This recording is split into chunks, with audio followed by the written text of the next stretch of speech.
अरे वाह, लगता है भैया भाभी ने नहीं काम वाली रखी है। चलो ये तो अच्छा किया। सुनो,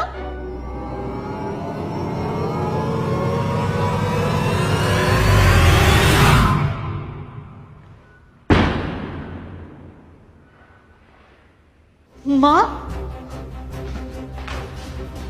माँ ये क्या हालत बना लिया आपने अपनी। घर में झाड़ू पोछा कर रही है, क्या है ये सब? कुछ नहीं बेटा, अपने घर का काम कर रही हूँ। पर अरे तू कब आई? भैया, माँ की ये हालत देखकर तो लगता है कि मैं बिल्कुल सही टाइम पर आई हूँ। ये कैसे कपड़े प्रेस किए आपने मेरे? गुनगुन, तू? भैया, कोई जवाब क्यों नहीं है आपके पास? माँ पोछा क्यों लगा रही है घर में? क्या हाल कर रखा है आपने? हाल? क्या हाल बनाया है तुम्हारी माँ का? ठीक तो है हाल उनका?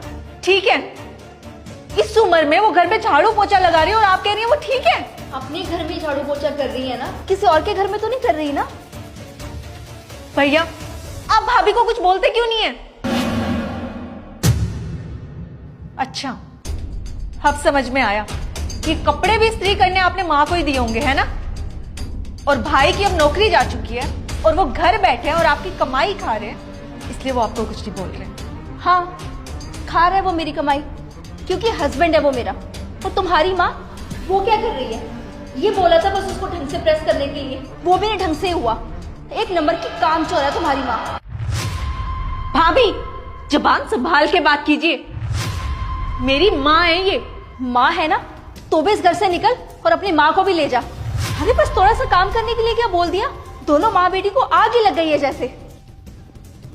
एक काम, माँ की ये हालत देखकर लगता तो नहीं है कि आप उनसे सिर्फ थोड़ा बहुत ही काम करवाती होंगी। और जितना तुम्हारी माँ खा लेती है ना, उतने में ना घर में एक नौकरानी आ जाती है। तो मैंने भी सोचा, जो पैसे नौकरानी को देने हैं वो तुम्हारी माँ से काम करके तुम्हारी माँ पे पैसे लगा दूंगी। भाभी, अपने पैसे ना आप अपने पास ही रखिए।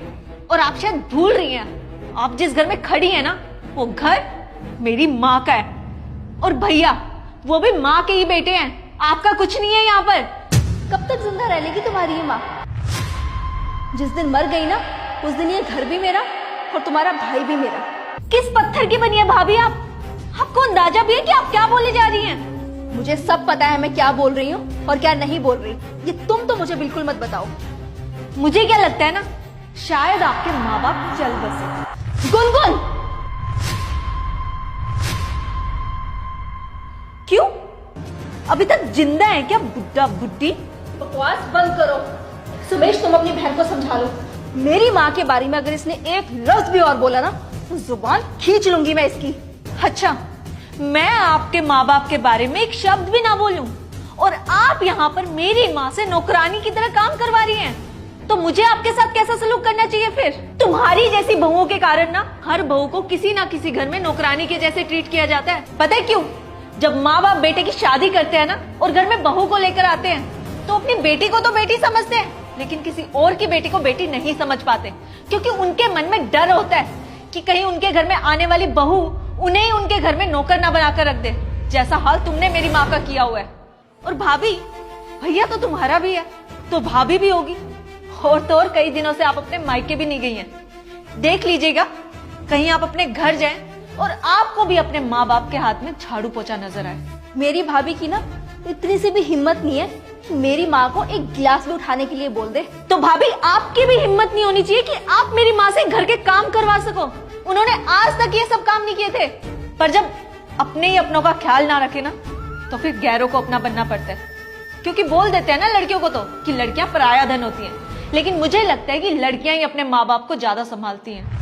आजकल की बहुओं और बेटों से तो कोई उम्मीद ही नहीं रखनी चाहिए। माँ, आपको इस घर में रहने की कोई जरूरत नहीं है, आप मेरे साथ चल रही हैं। माँ, देख क्या रही हैं? सोचने के लिए कुछ बचा नहीं है इस घर में अब आपके लिए। चलिए चलिए, सोचिए मत। चलिए माँ। और भैया, अभी तो मैं माँ को इस घर से लेकर जा रही हूँ, पर भूलना मत, ये घर ना मेरी माँ के नाम है। जल्दी आपके पास लीगल पेपर्स आ जाएंगे, फिर देखती हूँ इस घर में किसकी चलती है। चलिए माँ।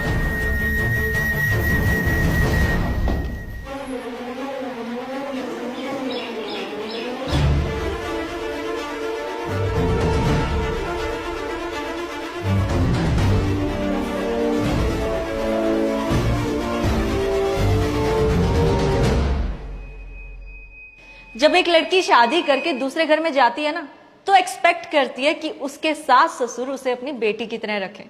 तो एक बहू को भी जब वो शादी करके अपने ससुराल जाती है, अपने सास और ससुर को अपने माँ बाप ही समझना चाहिए, सास ससुर नहीं।